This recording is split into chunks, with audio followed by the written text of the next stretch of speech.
না। ইলিশ কিন্তু ভারতে উপহার হিসেবে যাচ্ছে না, এটা রপ্তানি করা হবে এবং রপ্তানির টাকাটা বাংলাদেশ সরকার পাবে। ইন্ডিয়াতে ইলিশ রপ্তানির বিরুদ্ধে আমরা একটি আইনি নোটিশ পাঠিয়েছি। 5,30,000 মেট্রিক টন ইলিশ হয়, চাঁদপুর ঘাটের একদিনের এরকম।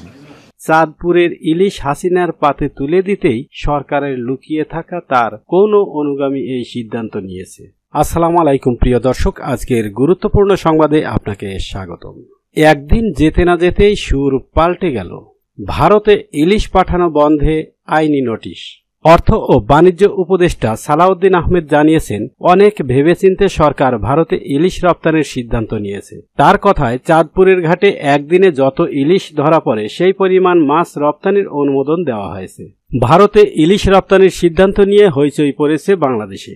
গণ অভ্যুত্থানের সমর্থকদের দাবি, এই সিদ্ধান্ত ফিরিয়ে নিতে হবে মোহাম্মদ ইউনূসের অন্তর্বর্তী সরকারকে।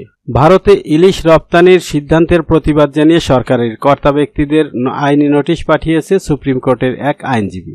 বাণিজ্য সচিব, মৎস্য ও প্রাণী সম্পদ মন্ত্রকের সচিব, জাতীয় রাজস্ব বোর্ডের চেয়ারম্যান এবং আমদানি রপ্তানি কার্যালয়ের প্রধান নিয়ন্ত্রককে উদ্দেশ্য করে নোটিশটি দেওয়া হয়েছে। তাতে বলা হয়েছে, ভারতে ইলিশ রপ্তানি অযৌক্তিক। সরকারের এই সিদ্ধান্ত বাংলাদেশের মানুষ ইলিশ খাওয়া থেকে বঞ্চিত হবে। বাংলাদেশের মৎস্য এবং প্রাণী সম্পদ উপদেষ্টা ফরিদা আক্তার জানিয়েছে, আমার দপ্তর নয়, এই সিদ্ধান্ত নিয়েছে বাণিজ্য মন্ত্রক। ফরিদা এর আগে ঘোষণা দিয়েছিলেন, ভারতে এবার ইলিশ যাবে না। দেশের মানুষকে সস্তায় ইলিশ খাওয়াতে সরকার এই সিদ্ধান্ত নিয়েছে। কিন্তু রপ্তানি না করলেও দেশের বাজারে ইলিশের দাম আকাশছোঁয়া থাকায় সমালোচনার মুখে পড়ে সরকার। এদিন ফরিদা বলেন, মৌসুমে 5 লক্ষ টন ইলিশ ধরা হয়, রপ্তানির অনুমোদন দেওয়া হয়েছে মাত্র 3,000 টনের। এর কতটা যায় সেটাও দেখার। ফরিদার কথায়, ইলিশ রপ্তানির সঙ্গে দুর্গাপূজার কোনো যোগ নেই। ভারতের আমদানিকারীরা একটা চিঠি দিয়েছিলেন, বাণিজ্য মন্ত্রক সব দিক খতিয়ে দেখে তাতে সায় দিয়েছে। অর্থ ও বাণিজ্য উপদেষ্টা সালাউদ্দিন আহমেদ জানিয়েছেন, অনেক ভেবেচিন্তে সরকার ভারতে ইলিশ রপ্তানির সিদ্ধান্ত নিয়েছে। তার কথায়, চাঁদপুরের ঘাটে একদিনে যত ইলিশ ধরা পড়ে সেই পরিমাণ মাছ রপ্তানির অনুমোদন দেওয়া হয়েছে। দেশীয় বাজারে এর কোনো প্রভাব পড়বে না।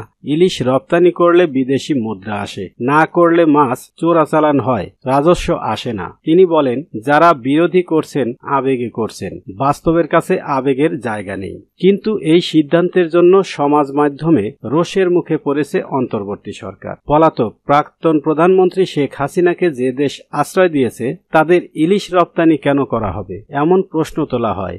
এক বাংলাদেশি নেটিজেন সংশয় প্রকাশ করেছেন, উপদেষ্টাদের মধ্যেও দালাল ঢুকেছে, তাদের বার করে দিতে হবে।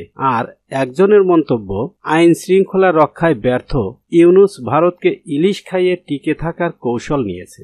আরেকটি মন্তব্য, চাঁদপুরের ইলিশ হাসিনার পাতে তুলে দিতেই সরকারের লুকিয়ে থাকা তার কোন অনুগামী এই সিদ্ধান্ত নিয়েছে।